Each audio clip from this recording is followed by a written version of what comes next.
મોરબીના જેતપર ગામે વીજ લાઇન પસાર કરવાના મામલે છેલ્લા 19 દિવસથી ચાલી રહેલા ખેડૂત આંદોલનનો હવે નવા અધ્યાયનું એક શરૂઆત થઈ ગઈ છે, કારણ કે આખા આંદોલનમાં નવો વળાંક સામે આવ્યું છે। છેલ્લા 19 દિવસથી ભૂખ્યા તરસ્યા બેઠેલા અન્નદાતાઓએ સાધુ સંતો અને નાની નાની જે બાળાઓ છે તેમના હાથે પારણાતું કરી લીધા, પણ આ આંદોલનનો અંત નથી। હવેથી સરકાર સાથેની જે આરપારની લડાઈ છે તેની શરૂઆત થવાની છે। ખેડૂતોએ સ્પષ્ટ કહી દીધું છે કે પારણા કર્યા છે, હથિયાર હેઠા નથી મૂક્યા। નમસ્કાર, ગુજરાત BS9 TV ન્યૂઝમાં આપની સાથે હું છું ભગવતી વિશાવડિયા। એક તરફ સરકાર દાવો કરી રહી છે કે વીજ પોલના વળતર માટે બજાર કિંમત કરતા 2 ગણું વળતર આપવામાં આવશે, પરંતુ આ જાહેરાત પાછળ રમાયેલી રમતને ખેડૂત નેતા નેહુલ અમૃતિયાએ જાહેર મંચ પરથી ખુલ્લી પાડી દીધી છે। નેહુલ અમૃતિયાએ આખા પરિપત્રની વિસ્તૃત માહિતી આપીને ખેડૂતોને સમજાવ્યું કે આ પરિપત્રમાં ખેડૂતોનું કોઈ હિત નથી, ઉલટાનું ખેડૂતોને આનાથી મોટું આર્થિક નુકસાન થઈ રહ્યું છે। અમૃતિયાએ સરકાર પર આકરા પ્રહારો કરતા સણસણતો આક્ષેપ કર્યો છે કે આ સરકાર ખેડૂતના હિત નહીં પણ માત્ર ને માત્ર સરકાર પોતાનું હિત જુએ છે। સરકારના આ 2 ગણા વળતરના દાવાને જેતપરની ખેડૂત સમિતિએ સરેઆમ ફગાવી દીધો છે, પરિપત્રનો અસ્વીકાર કર્યો છે। ખેડૂતોનું કહેવું છે કે જમીન અમારી જાય, પેઢીઓની મહેનત બગડે અને વળતરના નામે માત્ર કાગળ પરના આંકડા બતાવીને સરકાર ખેડૂતોને છેતરી રહી છે, અને આ જ કારણ છે કે જેતપરના ખેડૂતો હવે આરપારના મૂડમાં છે। શું કહી રહ્યા છે નેહુલ અમૃતિયા, તેના પર નજર કરીએ। આપણા ખેતરમાં તાર અને થાંભલો નીકળે, બરોબર। અહીંયા આપણે દેખાડ્યું છે, આ એક ખેતર છે, આ બીજું છે, આ ત્રીજું છે, આ ચોથું છે અને આ પાંચમું, 5 ખેતર છે લાઈનમાં, બરોબર। હવે આ પહેલા ખેતરમાં થાંભલો આવે અને આ 5મા ખેતરમાં થાંભલો આવે, વચ્ચે ખાલી તાર આ 3 ખેતરમાં આવે। હવે જ્યાં થાંભલો આવશે ઈ જે જગ્યા રોકશે, બરોબર। એ નવા પરિપત્ર પ્રમાણે સરકારે કે બજાર કિંમતના ડબલ રૂપિયા, 200% એટલે ડબલ આપવાના થશે, પણ થાંભલાનું માપ તમે આ અમારે જેતપરમાં જે લાઈન આવે ને 410 ચોરસ મીટર થી લઈ 856 વાળા બે જ છે, મેજોરિટી 410 અને 493 ચોરસ મીટરના જ હોય છે, એટલે ઈ માપ હાવ નાનું છે, એના સરકાર આપણે બજાર કિંમતના ડબલ આપે, બરોબર। બાકીના વચ્ચેના જે 3 ખેતર છે અહીંયા થાંભલો નથી આવતો, ખાલી તાર આવે, બરોબર। અને આ 5 ખેતરમાં થાંભલો ને તાર આવે કે ખાલી તાર આવે, બજાર કિંમત થઈ જાય અડધી ખેતરની। પહેલા તો ખેતર લે જ નહીં, બરોબર, લે ને તો અડધી કિંમત ખોવાની। હવે આપણે ઉદાહરણ આપીને સમજી કે ભાઈ જેતપર ગામના 5 ખેતર છે અને જેતપર ગામની આપણા કૃષિ મંત્રી સાહેબે 30 લાખ વેલ્યુએશન કાઢેલી કે ધારો કે જેતપરની 30 લાખ વેલ્યુએશન હોય તો આપણે 30 લાખ જ લઈ વીઘે, જાજી નથી લેતા, જાજી હે તોય, બરોબર। એટલે વીઘે 30 લાખ રૂપિયા આપણે કિંમત નક્કી કરી, બરોબર। દરેક 5 ખેતરની વીઘે 30 લાખ રૂપિયા કિંમત છે, લાઈન ટુ લાઈન ખેતર છે। એટલે હવે આ ખેતર છે ને જે આજે ખાલી તાર વાળા બીજું, ત્રીજું અને ચોથું ખેતર, એ બીજું ખેતર છે 30 વીઘાનું છે, આ ત્રીજું ખેતર એ 10 વીઘાનું છે અને આ ચોથું ખેતર 20 વીઘાનું છે। આપણે થાંભલા વાળા છેલ્લા 2 ખેતર લેતા નથી, આ 3 તાર વાળા ખેતર મેં તમને વીઘા કીધા, બરોબર। 30 વીઘા, આ 10 વીઘા અને આ 20 વીઘા। હવે અત્યારે જેતપરની બજાર કિંમત 30 લાખ હોય, બરોબર, તાર આવે એટલે એની કિંમત અડધી થઈ જાય, એટલે વીઘે 15 લાખની નુકસાન, 30 વીઘા 15 લાખ રૂપિયાની નુકસાની, એટલે 4.5 કરોડની નુકસાની આજની તારીખમાં હો। આ પ્રોજેક્ટ 25 વર્ષ રહેવાનું સમજી લેજો, ત્યારે 25 વર્ષ પછી આની 30 લાખની વીઘે કિંમત હોય 3 કરોડ એ પહોંચે, એટલે 25 વર્ષ પછી ખેતર વેચવું હોય તો કેવડી નુકસાની ભોગવવાની। અત્યારે હાલની તારીખમાં આપણે વીઘે 15 લાખની નુકસાની ભોગવી એટલે 4.5 કરોડ રૂપિયાની નુકસાની 30 વીઘાના ખેતરવાળાને ભોગવવી પડે, 10 વીઘાવાળા ખેતરવાળાને 1.5 કરોડની નુકસાની ભોગવવી પડે અને 20 વીઘાવાળા ખેતરને 3 કરોડની નુકસાની ભોગવવી પડે। અને નવા પરિપત્ર પ્રમાણે સરકાર આપણે શું કહે કે બજાર કિંમતના 30% ઈ પણ આખા ખેતરના નહીં, બરોબર। કેટલા તો કે જ્યાં પટ્ટો નીકળે, જે જગ્યા રોકે એટલા ક્ષેત્રફળના, ના આપણે તો વીઘે 15 લાખ 30 વીઘામાં ભોગવવાની. એટલે આ પટ્ટાનું ક્ષેત્રફળ આજે 30 વીઘાનું ખેતર છે, એમાં કોરિડોર ROW 6 વીઘા કપાતે, બરોબર. ધારો કે આપણે 6 વીઘા કપાય, પછી આ 10 વીઘાનું એમાં 1 વીઘા કપાતે આ પટ્ટો આટલો, અને આ 20 વીઘાના ખેતરમાં 4 વીઘાનો કપાતે કોરિડોર. તો સરકાર આપણે જે 6 વીઘા કપાત થાય છે, બરોબર, એના માટે 30 લાખ રૂપિયા વીઘાની બજાર કિંમત છે, એના 30% એટલે વીઘે 9 લાખ રૂપિયા લેખે આ પટ્ટો જેટલો હોય, આ 6 વીઘાનો પટ્ટો છે, તો 6 ગુણ્યા 9 લાખ એટલે 54 લાખ રૂપિયાનું વળતર આપે. નુકસાની 4.5 કરોડની સરકાર દે 54 લાખ નવા પરિપત્ર પ્રમાણે.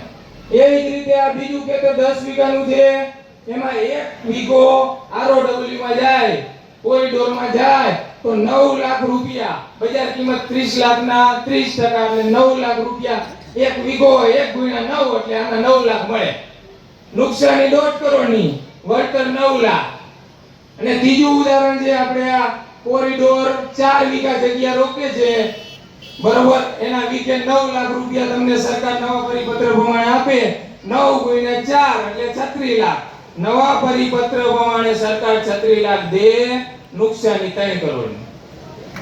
આ સરકાર દેવા માંગે છે નવા પરિપત્ર પ્રમાણે, અને ખેડૂતોને નુકસાની અઢળક છે, બરોબર. એટલે અને બીજી વસ્તુ કે ટાવરની જે જગ્યા 410 હોય કે 493 ચોરસ મીટર હોય ને, ટાવર નીચે તો રિસ્ક છે, અહીંયા ખેતી નીચે થાય જ નહીં. એટલે કાયદેસર ગણીને તો કે જમીન સંપાદન થતું હોય ને, એમાં બજાર કિંમતના 4 ગણા દેવાના હોય, એટલે ટાવરના એરિયામાં તો 4% દેવા જ પડે સરકારને, ફરજિયાત દેવા પડે. એની નીચે વાવણી કઈ કરાય જ નહીં, કેમ કે રિસ્ક છે.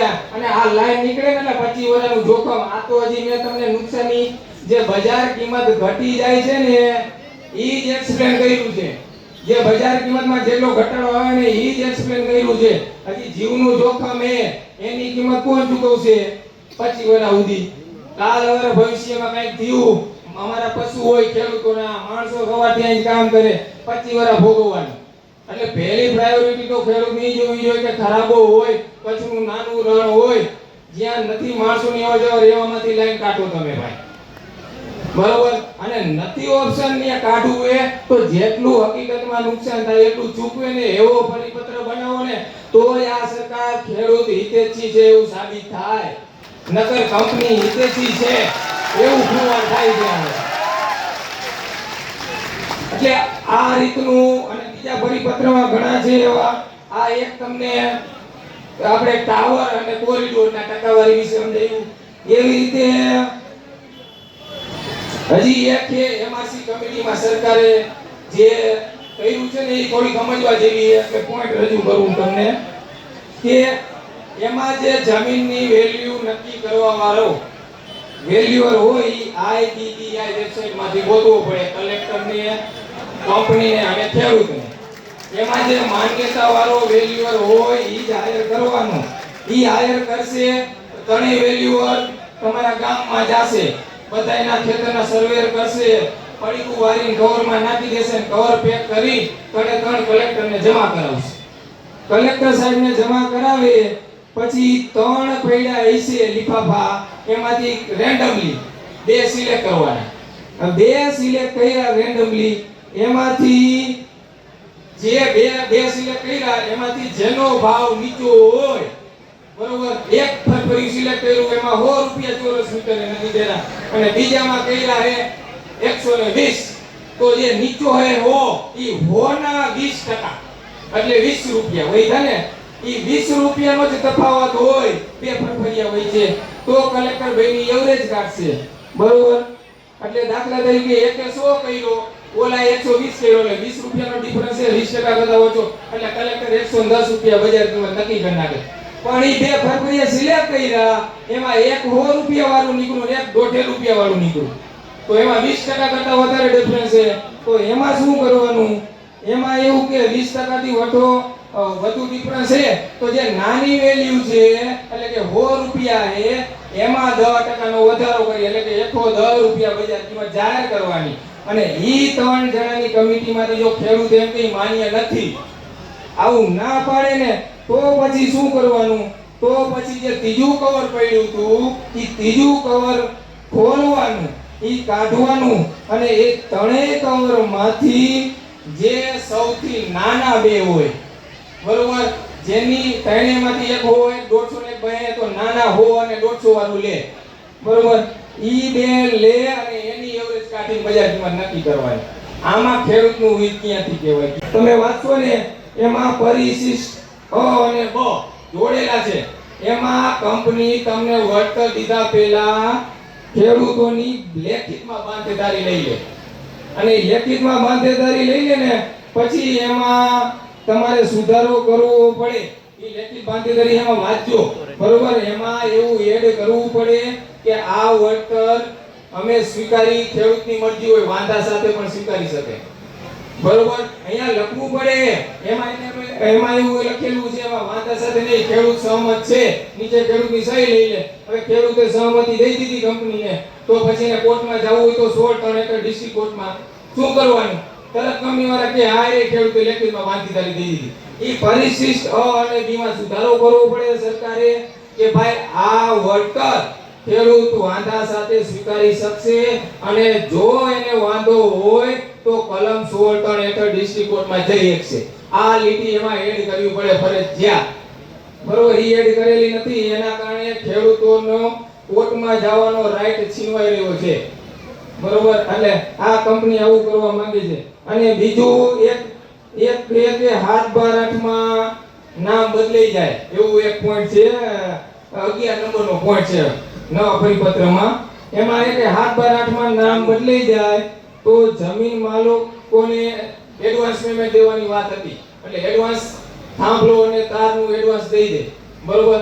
એ ખેડૂતોને દઈ દીધું, પછી કદાચ ખેડૂતે અડધી કિંમત આવીને વેચી દીધું ખેતર, માલિક બદલી ગયો, કંપનીને ફાઉન્ડેશન ઊભું કર્યું, ટાવર ઊભો કરવાની બાકી છે, તો ફાઉન્ડેશનનું વળતર જે પેલો માલિક હતો એને દીધું, થાંભલાને તારનું દઈ દીધું, પણ જ્યારે ટાવર ઊભો કરવાનો થાય છે, બરોબર, એને ટાવરનું વળતર તો નવા માલિકને નથી મળવાનું, કેમ કે પેલા માલિકને દઈ દીધું, બરોબર. અને લેવા વાળો હશે એ વેચવા વાળો બોલી કરશે કે ભાઈ વળતર મને મળી ગયું, તને નહીં મળે.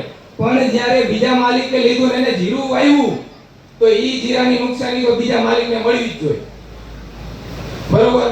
ઈ પાકનું વળતર કે અન્ય પાઇપલાઇન નીચે દાટેલી ઈ નુકસાની થાંભલો ઉભો કરતા અથવા તો તાર ખેંચતા માલિક બદલી ગયો છે તો એને મળવી જોઈએ. અન્ય નુકસાની માટી દબાઈ જાય, જે કાંઈ થાય રિપેર કરી દેવી પડે, એટલે એ નુકસાની તો બીજા માલિકને પણ આપવી પડે.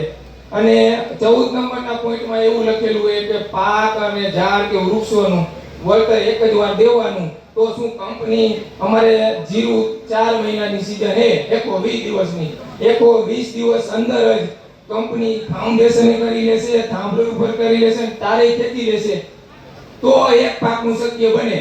કંપની ચોમાસામાં ફાઉન્ડેશન કરવા આવે, શિયાળામાં થાંભલો ઉભો કરવાનો, ઉનાળામાં તાર ખેંચવા આવે, તો ત્રણેય સીઝનમાં અમે વાવેલું હોય તો ત્રણેય સીઝનનું વળતર મળવું પડે. એક સીઝનનું ન હાલે. એટલે 14 નંબરનો પોઈન્ટ છે ઈ પણ નથી ચાલ્યો, એમાં સુધારો કરવો પડે એમ છે. એટલે આવા મારા ધ્યાનમાં આટલા પોઈન્ટ આવ્યા છે.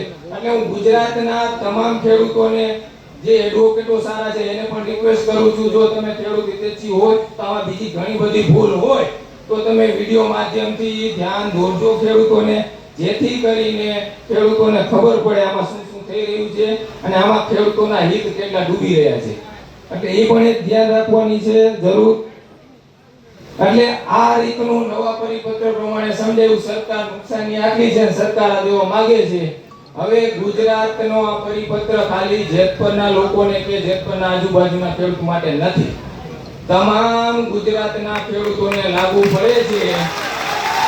તો ગુજરાતના તમામ ખેડૂતો આનો અભ્યાસ કરી અને પછી એને એમ લાગે કે આ પરિપત્ર માન્ય છે કે અમાન્ય, જે ખેડૂતો નક્કી કરે તો ગામ લેવલે એક સભાનું આયોજન કરે. 18,000 ગામડા છે ગુજરાતમાં, તમામ ગામડા લેવલે આયોજન થાય, પંચાયત દ્વારા આયોજન કરે, અને જો આ પરિપત્ર નવો અમાન્ય હોય જે ગામને, એ ગામ અમે એક લખાણ તૈયાર કરેલું છે, એ લખાણની વર્ડ ફાઇલ અમે દરેક ગામના જે પણ લોકો હશે અહીંયા અમારે લેટર પેડ જેને સહમતિ આપી છે, ટેકો આપ્યો છે, એને તો અમે મોકલવાના છીએ અને અમારા જે સોશિયલ મીડિયાના ગ્રુપ છે ટ્રાન્સમિશન લાઈનના એમાં પણ મોકલશું.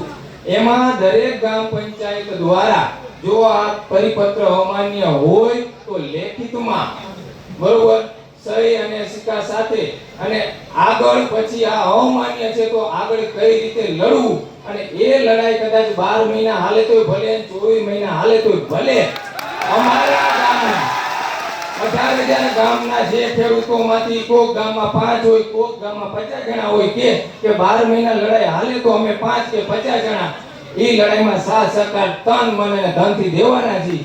બરોબર સમય દેવાના છીએ, જેટલો સમય લાગે એટલો.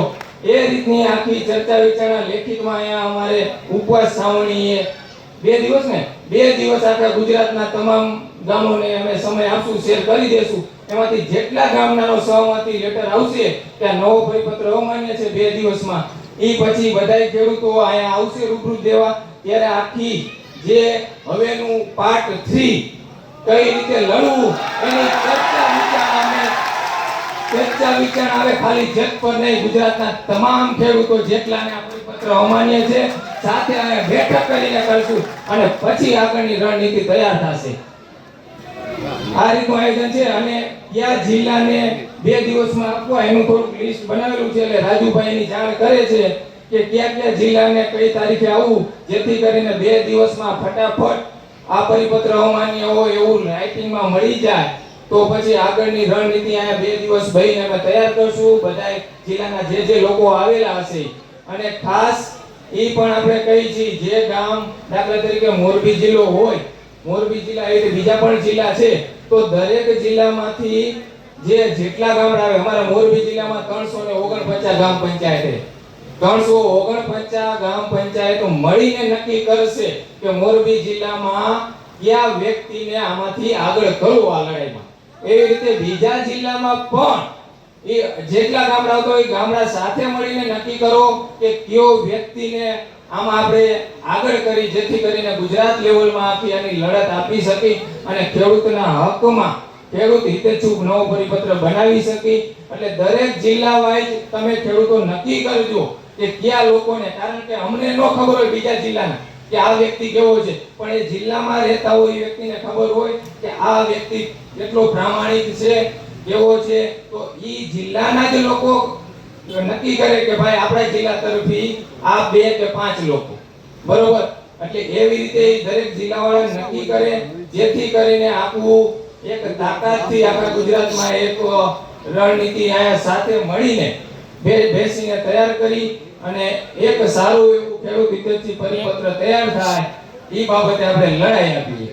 આગળના જે જિલ્લાઓ છે એ જિલ્લાનું લિસ્ટ છે, રાજુભાઈ જણાવશે કઈ તારીખે કયા જિલ્લા આવશે. હવે જે કહેવાય છે કે જેતપરના ખેડૂતો છે તેમણે આંદોલન પાર્ટ 3 ની સત્તાવાર જાહેરાત કરી દીધી છે. આગામી દિવસોમાં મોરબી જ નહીં પણ ગુજરાતના તમામ જિલ્લાના જે ખેડૂતો છે તેને સાથે રાખીને એક મહા આંદોલનની રણનીતિ ઘડવામાં આવશે જેની ગુંજ ગાંધીનગર સુધી પહોંચશે અને જગતનો તાત જ્યારે 19 દિવસ સુધી પોતાના હક માટે ઉપવાસ પર બેસે અને સરકારી પરિપત્રોને નુકસાનીનું પડીકું ગણાવીને ફેંકી દે ત્યારે સવાલ એ થાય છે કે સરકાર કોના વિકાસની વાતો કરે છે? શું સરકાર ખેડૂતોની જમીન પર જબરદસ્તીથી લાઈનો પસાર કરશે કે પછી ખેડૂતોના આક્રોશ સામે નમવું પડશે? આ લડાઈ હવે આગામી દિવસોમાં કેવું ઉગ્ર સ્વરૂપ લેશે તેના પર સૌની નજર રહેશે. પરંતુ ખેડૂતોનો આ પ્રશ્ન ખૂબ વિકટ છે અને ખેડૂતો પણ હવે લડી લેવાના મૂડમાં દેખાઈ રહ્યા છે. તમારું શું માનવું છે કમેન્ટમાં જરૂરથી જણાવજો. બાકી આવા જ વધુ અહેવાલો સાથે ફરી મળતા રહીશું. તમે અમારી યુટ્યુબ ચેનલને સબસ્ક્રાઇબ કરવાનું અને ફેસબુક અને ઇન્સ્ટાગ્રામ પર ફોલો કરવાનું ભૂલશો નહીં. બાકી અવનવી અપડેટ્સ મેળવવા માટે આપ જોતા રહો BS9 ન્યૂઝ. નમસ્કાર.